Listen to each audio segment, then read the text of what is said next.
Chantal Biya est donc une femme qu'on nous a présentée comme ayant un grand cœur. Malheur, son cœur c'est sur les cheveux parce que c'est la coiffure de Chantal Biya qui fait rire le monde entier. Aucune qualité n'est vantée de la première dame, même aux États-Unis, ou même le Washington Post, un journal de cette envergure-là, a eu à décrire et se moquer des tenues rouges et surtout des mèches rouges, jaunes, flambantes, de quoi, je ne sais pas, comme du volcan de Chantal Biya. Couleur rouge comme du sang, bien sûr, aussi avec un rouge sang aux lèvres, comme le vampire, avec une coiffure brillante de tout feu. Chantal Biya, dans ses malheurs, comme justement on avait vu parfois les épouses de vampires, elle s'y plaît. Rien d'intéressant. Comme on avait vu à l'époque, Jeanne Irène, qui allait auprès de tous ceux qui souffraient, auprès de toutes ces mamans, peut-être parce qu'elle était sage femme, c'est pour ça qu'elle était sage. Peut-être parce que elle avait un grand cœur, malgré qu'elle n'ait pas eu à faire des enfants, mais elle en a tellement élevé. Mais qu'est-ce qu'on retiendra de Chantal Biya? Cette moquerie à travers le monde entier, où d'ailleurs elle a été invitée dans un forum où on va parler des femmes qui subissent des violences, des femmes qui subissent des viols, des femmes qui sont victimes de guerre. C'est une véritable humiliation, ou alors un véritable coup de poing au niveau du visage qu'on voulait infliger à Chantal Biya. Que vois-tu ce qui se passe chez toi au Cameroun? Qu'as-tu fait? Vous vous rendez compte?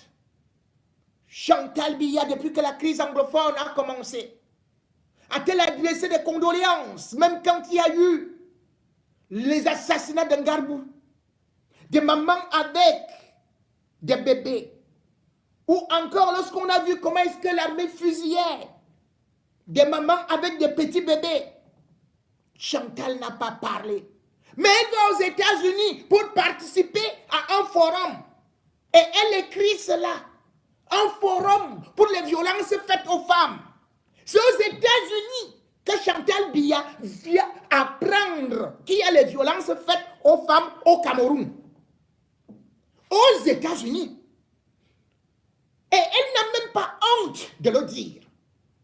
Donc Chantal Biya n'est pas au courant que par exemple dans les camps de concentration que son mari a créés, qu'on appelle les centres de désarmement, de démobilisation, de réintégration, qu'il y vit 520 femmes, je ne compte pas les enfants, 520 femmes qui n'ont pas de serviettes hygiéniques, qui n'ont pas de quoi manger, qui n'ont pas d'abri, qui ont perdu leur mari à cause des guerres.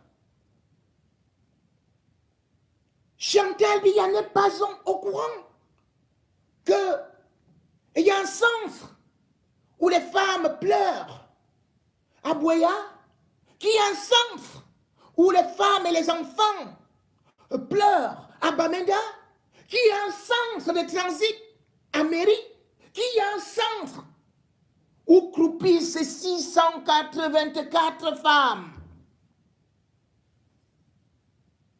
à Moura, dans le Mayo Sava.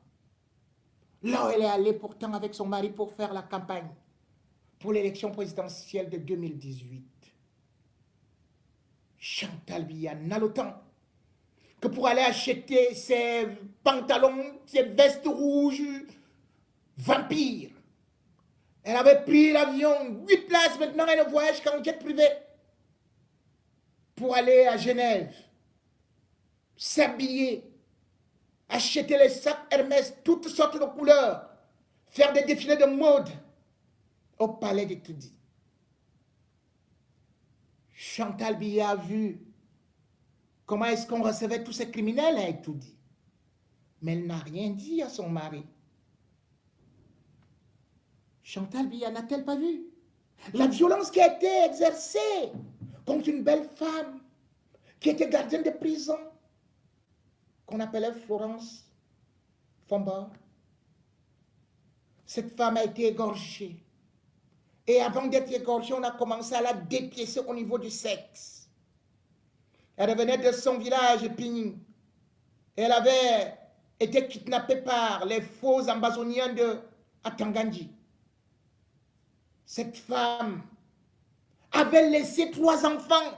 Chantal Biya n'a même pas demandé où sont les enfants de cette femme-là qui servait l'État du Cameroun, qui a été kidnappée, qui a été dépécée, qui a été violée. Chantal Biya n'a-t-elle pas vu la vidéo publiée pour cette belle dame, Toumassan? Mais qu'avait-elle fait pour mériter ça? Égorgée. Elle aussi violée. Tout ça, c'était au Cameroun. Toutes ces violences ont été diffusées, ont même été présentées. Où? C'était au Palais des Congrès. Pendant ce qui s'appelait le Grand Dialogue. Ces images-là, on connaît qui était derrière. On nous a dit que non, c'est Assofo. Et Assofo, c'est le fils de qui? C'est le fils d'un fond qui ne chante que le nom de Paul Biya, qui a fait assassiner plus de 30 jeunes enfants en les mettant dans un hôtel. Et puis on a appelé l'armée camerounaise pour venir les fusiller. C'était des jeunes qui étaient plus jeunes que les enfants de Chantal Biya.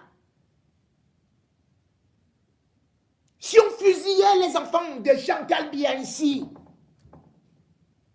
ces enfants avaient une maman qui plairait partout, que leurs enfants n'ont jamais été ambazoniens, qu'ils étaient invités à une réunion par le chef, un chef que Paul Biya connaît bien, qui a été reçu à Toudi,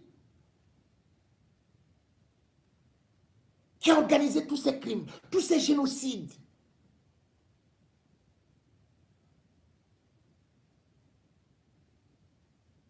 Qu'est-ce qu'on retiendra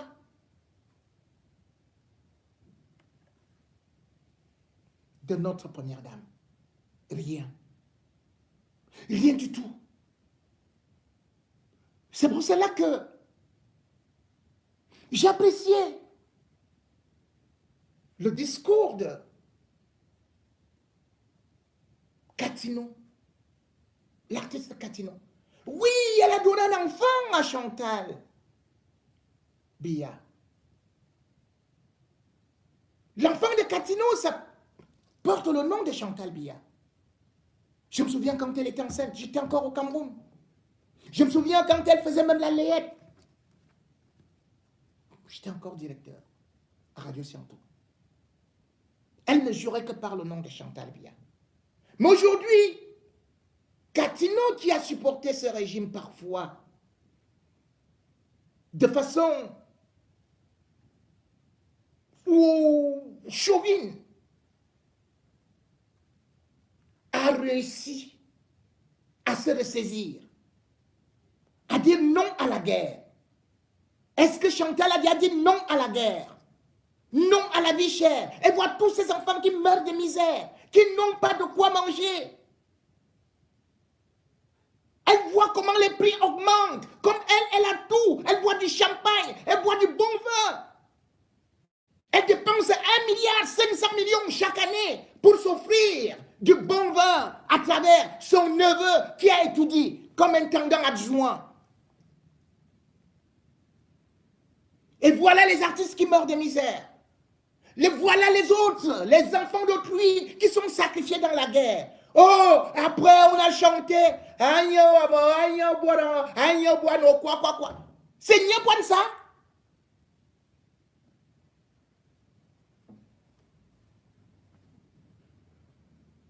Catino a donc dit faisons le bilan. Elle a fait son mea culpa et elle a remarqué que la vie était chère et qu'il fallait mettre fin à la guerre.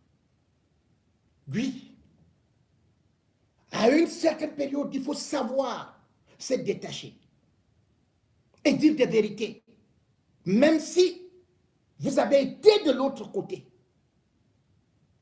Il faut parfois regarder que quand on est artiste, il faut se mettre du côté du peuple, de ceux qui souffrent. Et la position de Catino doit être encouragée. D'autres doivent regarder cela, se servir de ça comme un exemple. Il y avait déjà les caresses sociaux, il y avait déjà d'autres. Et d'ailleurs, même Lady qui avait été l'une des premières à dire « Je suis Bamenda ». Oui, les artistes doivent faire ça. Au lieu d'aller chanter à Bomaka pour Chantal Biya, avec la longue perruque, les cheveux, elle ne vous aime pas, cette femme-là. Après, vous donne 500 000. Vous allez faire quoi? Vous pouvez nourrir vos enfants avec 500 000? Vous passez le nom à chanter son nom? Ne chantez plus ce nom. Cassez les albums où vous avez... N'interprétez plus ce nom. C'est maudit. Et c'est pour ça que, justement, la diaspora combattante a eu à réagir suite à cette sortie de Catino, qui peut être, oh là là, appréciée, je crois que c'est ici.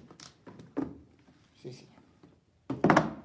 La diaspora combattante, à travers le CCD, c'est-à-dire le Conseil des Camerounais de la diaspora, s'est donc réuni avec les Amazones, la Basse, et aussi Bobby Canap et autres. Il y a donc eu des négociations entre les représentants de Catino et cette diaspora par rapport à la situation qui se passe, qui prévaut en ce moment et par rapport à la prise de position. Il a donc été décidé que Catino, qui a quand même été la première artiste à subir le boycott, qui a été lancé par, je me souviens, dans un bar aux Loges à Saint-Denis, où il y avait Max Seigneur Ivoire, il y avait Tchatchet, il y avait Calibri Calibro, il y avait aussi même la Gabonaise qui est toujours là. Comment on appelle encore là? Oh là là là là, Barat était là. Eh bien, cela a permis que chacun puisse au moins voir jusqu'où on pouvait s'asseoir maintenant et prendre en compte la sortie de Catino. Voici donc le communiqué de presse qui a été envoyé par l'interdiaspora combattante camerounaise. Il nous est revenu que notre compatriote Maman Catino a pris sur elle la lourde responsabilité historique d'appeler au retour de la paix dans les régions du nord-ouest et du sud-ouest, au renforcement de l'amour entre nos compatriotes de divers horizons et à la fin de la vie chère au Cameroun. Elle n'a pas manqué d'inviter tous ses compatriotes artistes à en faire autant. L'interdiaspora combattante et résistante prend acte de cette initiative, ô combien sage et courageuse. Par conséquent, informe l'opinion nationale et internationale qu'après une consultation interne, nous avons décidé que l'artiste Maman Catino est désormais libre de se produire à l'international. Cependant, elle sera soumise à une période probatoire de 12 mois, au cours de laquelle nous apprécierons son attitude générale envers la paix au nord-ouest, l'amour nord-ouest-sud-ouest, l'amour et la tolérance entre compatriotes et la baisse du coût de la vie qu'elle promeut. Fait à Bruxelles, Berlin, Genève, Madrid, Montréal, Paris, Rome, Washington, le 17 décembre 2022, pour l'interdiaspora. BAS, Amazon, Bobitana, CCD. Ampliation. UNESCO, UA, EU, ONU, Festival international du jazz du Cap, Magazine, Maroc, Felablation, Lagos, Azabako, Ghana, Nyege Nyege, Ouganda, Fais-moi, Abidjan, FESPAM, Brazzaville, Domaf, Douala, Ouaga Hip Hop, Ouagadougou, Ministère de la Culture, France, ainsi de suite. Bon, voilà. C'est donc, on peut dire, un apaisement, parce que si la culture ne vit pas, eh bien nous également, c'est un pays qui se meurt. Tout au moins parce qu'elle a eu à se mettre ainsi en valeur, à reconnaître justement que ça ne va pas au pays. Nous également, de notre côté, nous prenons acte et en sommes satisfaits. Puisque, comme d'ailleurs je disais à beaucoup, l'une des premières artistes qui a fait beaucoup danser les Camerounais, et surtout dans le style du Kutsi, ce fut Katino. Tout comme aussi, l'une des artistes de la plume qui a été connue en Europe fut également Calixte Beyala. Même si aujourd'hui elle ne produit plus, mais son nom est resté là. Mais ses positions, souvent pro-gouvernementales, et d'ailleurs, à l'époque, très proche de Mbondayolo, Samuel, cette position que j'ai d'ailleurs dénoncée, elle était prête à tout faire pour livrer n'importe quel Camerounais, non seulement aux puissances occidentales et surtout au profit de Paul Biya, pour que, ne serait-ce que, elle puisse peut-être avoir un beau jour, un bon poste. Nous avons condamné cela. Mais depuis un certain temps, on a aussi constaté que Calixte Beyala a totalement eu à changer le fusil d'épaule, de telle sorte qu'elle s'est désormais braquée contre ses anciens partenaires. Elle multiplie les postes incendiaires qui font mal. On a retrouvé la Calixte Beyala aussi pointilleuse, aussi hargneuse, méticuleuse cependant. Et bien évidemment, quand elle fait ces postes-là, étant au Cameroun, on peut dire qu'elle est très courageuse. Courageuse parce que même si nous l'avons combattue, ou même si elle s'était trompée, du moment où elle voit la réalité aujourd'hui et qu'elle nous dise ce que j'ai souvent dit, que le Cameroun avait plusieurs avions et qu'aujourd'hui on n'en a plus. Quand elle trouve déjà aujourd'hui qu'il faut combattre justement ce système de gré à gré, que le Cameroun n'est pas un village ou alors une monarchie où on va passer de Paul Biya à Franck Biya, lorsqu'on voit qu'elle se dresse contre toutes sortes de mauvaises décisions prises contre le peuple, on ne peut que la saluer. Moi, je le dis, chaque fois que j'ai toujours vu quelqu'un faire ce qui est bien, même si tu étais mon pire ennemi, je revois mes positions. Aussi, je revois donc mes positions par rapport à elle. Beaucoup se moquent en disant que peut-être elle peut de façon caméléonesque aussi repartir de l'autre côté, mais pour l'instant, elle est du côté du peuple et pour l'instant, elle est en train de jouer son véritable rôle d'écrivaine, de pouvoir au moins interpeller, de pouvoir au moins apporter des analyses qui peuvent être claires, nettes, objectives, même si aujourd'hui on peut la menacer. Je dis, bien évidemment, il y a des gens qui ont été parfois dans le régime.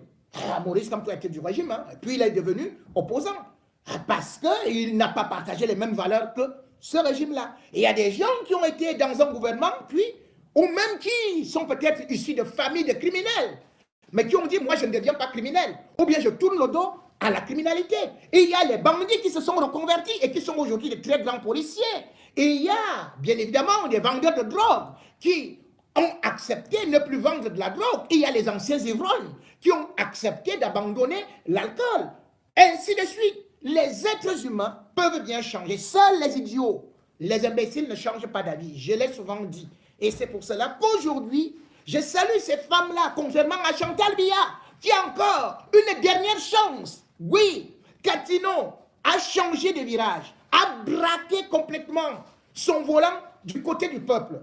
Calix Bayala vient de le faire également. D'autres ont pris le train du changement. Chantal Biya, que feras-tu? Veux-tu finir justement comme la femme de Bourguiba? Veux-tu finir comme la femme de Mobutu?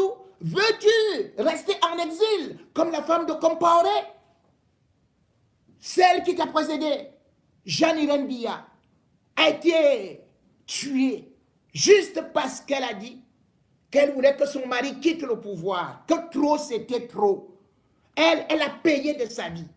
Mais toi, tu crois que tu survis. Mais tu payeras de la vie de tes parents, de tes enfants. Tu payeras de la vie de tes petits-enfants. Tu payeras de la vie de tes nièces. Tu payeras jusqu'à la dernière génération. Parce que tu auras manqué ta mission de maman. Tu aurais été égoïste. Tu aurais été méchante. Tu aurais été insensible. Tu aurais eu un cœur de pierre. Tu aurais été dur. Plus que... Je ne sais plus quoi dire. Parce que je risque d'être beaucoup plus agressif vis-à-vis de toi. Mais tout au moins, toutes ces femmes qui sont autour d'elle et qui vont souvent se filmer avec elle, sortez de là, de ce cercle vicieux et reconvertissez-vous. Oui, tournez la page de Chantal Biya. Vous avez vu Paul Biya, est terminé, est fini. Chantal Biya est juste là pour en profiter, encore pour les quelques vieilles années qui peuvent lui rester aux quelques jours. Elle ne pense qu'à elle. Elle ne pense pas au pays. Elle ne pense pas aux autres femmes. Elle ne pense pas aux enfants. Cette femme-là n'est pas la première dame, n'est pas la mère de la nation. Elle est l'ennemie de la nation. Elle est l'ennemie des femmes. Elle est l'ennemie des enfants.